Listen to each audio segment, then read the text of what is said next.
Hey, it's Susan, and this is the Meditative Shift. In today's episode, I'd like to talk about the relationship between sugar consumption and mood, exploring how the sweet indulgences that we enjoy so much might be affecting our happiness and health. And as always, I'll provide a practical strategy to balance your sugar blues or sugar cravings. Did you know that the average American consumes approximately 17 teaspoons of added sugar per day? From the sugar-laden beverages that are put in our path to even tempting desserts, especially now around the holiday times, it's really easy to fall into the trap of excessive sugar consumption. You know, the numbers don't lie, and the average American's daily sugar intake has been seen to be significantly increased over the years. But what does that really mean for our overall health, and more intriguingly, our emotional well-being?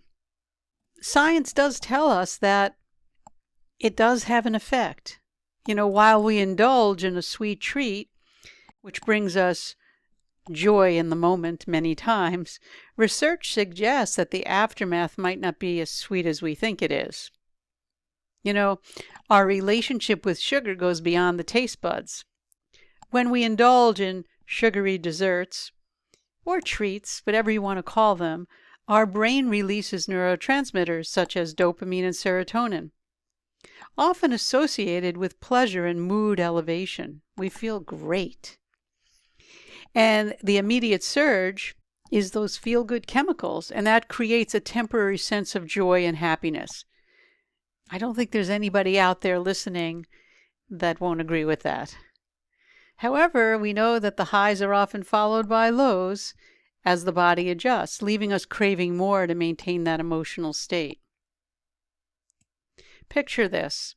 You have a quick energy boost after consuming a sugary snack, followed by the sudden crash. And the science behind sugar and energy levels is like riding a roller coaster. While sugar provides a rapid influx of energy, it's short-lived, and the body responds by releasing insulin to regulate blood sugar levels, resulting in a subsequent energy dip. And this roller coaster effect can leave us fatigued and irritable, and it changes in midlife.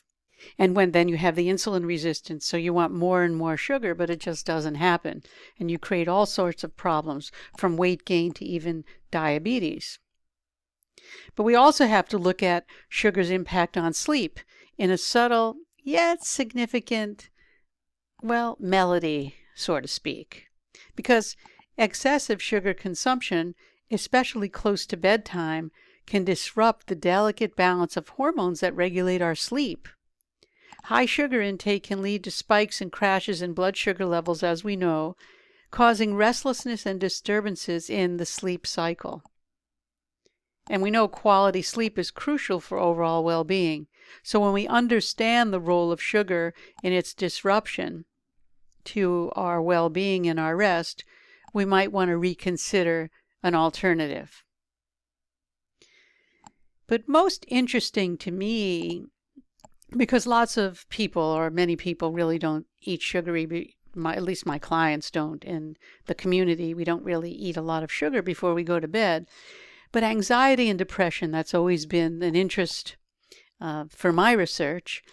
And that gives us those dark notes, because the potential link between sugar and mental health is crucial. And research suggests that a diet high in sugar may contribute to an increased risk of anxiety and depression. I use the word may contribute. I would say almost certainly contributes when it's a high intake, whatever that means. Chronic inflammation, insulin resistance, and alterations in neurotransmitter function are all potential pathways through which sugar may impact mental well-being. You see, neuroinflammation is not about being heat-related. It's very silent, and that exists. And it's very profound right now. It's right there in society, and that's why we're having so much difficulty. When we understand these connections, it really helps us navigate the complex interplay between our diet and mental health. So the intricate dance between sugar and our body and mind, and all these connections become very clear. We know that the immediate pleasure derived from sugar, it's undeniable. But the toll it takes on our emotional state, energy levels, sleep quality, and mental health is equally significant. So as we reflect on this sweet symphony, it becomes evident that the moderation and awareness are essential, and balancing the pleasure of sugar with the awareness of its potential consequences does indeed empower us to make informed choices for our overall well-being. But fear not, because it's not about abandoning the occasional indulgence. As I always say, we can have our cake and eat it too if we know the biochemistry behind it. Because it's really about understanding the balance we need for a happier and healthier life. So how can we find the sweet spot that aligns with both our taste buds and our well-being? Let's turn to the strategies that we can use to maintain a balanced relationship with sugar, ensuring that the sweetness of life becomes a source of joy rather than discord. Practical tips that I've put together are really based on my own practice and the practice that I have with clients that I see for nutrition and stress reduction and metabolic balance. So I put all of these together for you in order to provide you with some checklists for yourself. First, we have to really embrace the birthright of sweetness itself and acknowledge that the enjoyment of sweetness is a natural part of the human experience.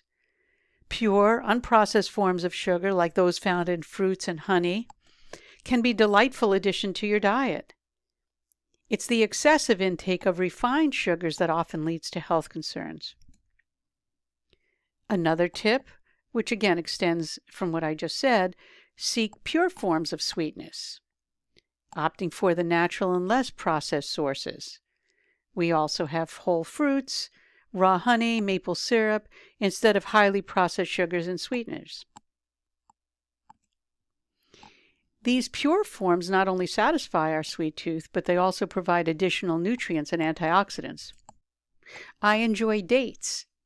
Dates are my form of sugar that I use.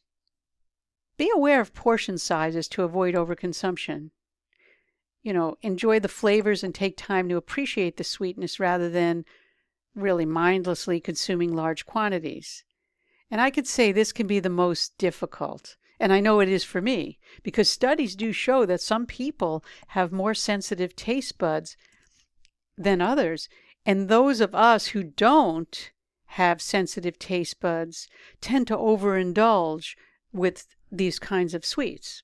What I do and what I recommend in this case, if overindulgence of sweets is a problem, what I tell people to do is, and this is what I do, take one day a week where you'll allow yourself to have a dessert or sweets, or a certain point throughout the day when you'll allow yourself to have your dessert or your sweets.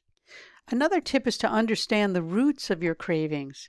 Sugar cravings can sometimes be a signal from your body. It might indicate nutrient deficiencies or imbalances in your diet. Maybe it's a low protein diet. Maybe it's a high carbohydrate diet. You have to be able to really look at those imbalances and see what it is. So instead of reaching for a sugary snack immediately, consider when what your body really might be asking for. Because a balanced diet with a variety of whole foods can actually really help address deficiencies. And tied into all of this, of course, is cultivate a self-awareness. A deeper understanding of your relationship with food, considering the emotions and triggers behind your cravings. Again, that stems from what I just said. Are you reaching for sweets out of habit, stress, or genuine hunger? By being more self-aware, we can actually make conscious choices that align with our overall well-being. And as I mentioned before, listen to your body. Consider alternative ways to bring joy and satisfaction. Engage in activities that you love, spending time with loved ones, or practicing self-care. Stay hydrated. This is a real key. And I use this when I discuss this with clients, because dehydration can sometimes mask a hunger or sugar craving. Staying adequately hydrated throughout the day is essential. And as we get to midlife metabolism, especially women, the hydration factor can be very, very crucial, especially with estrogen decline. So this can help, when we stay hydrated, it can help curb unnecessary snacking and keep your body in balance. And what I have clients do is drink a 50-50. Usually I'll take some grape juice, the purest form I could find, and dilute it with water and drink that before indulging in the box of cookies that are sitting right in front of you. And I use that in my own practice for years, and my own personal practice I'm talking about here. Another tip is to gradually reduce added sugars. Many people don't really add a lot of sugar to their drinks anymore, or to their cereals, or just adding teaspoons of sugar. But many of the products out on the market now are laden with sugar. If you just look at any of the people who eat cereals, look at any of them, they all have sugar. I've even noticed sugar in breads. And in fact, I was at a restaurant, I would say a year or two ago, and the bread was sweet. And what happened was I asked, do you add sugar to your bread recipe? And they absolutely said yes. So sugar is added everywhere. So just be careful and be aware. Establish contentment within. Recognize that the more content and established you are within yourself, the more likely you are to make a real mindful food choice. Cultivate a sense of well-being through practices like meditation, gratitude, and self-reflection. When we are content, our relationship with food becomes a reflection of our inner balance. Everything starts to work together. Remember, the key is finding balance that works for you by making informed choices, practicing self-awareness, and being content within yourself. You can enjoy the sweetness of life without letting it become a source of negativity.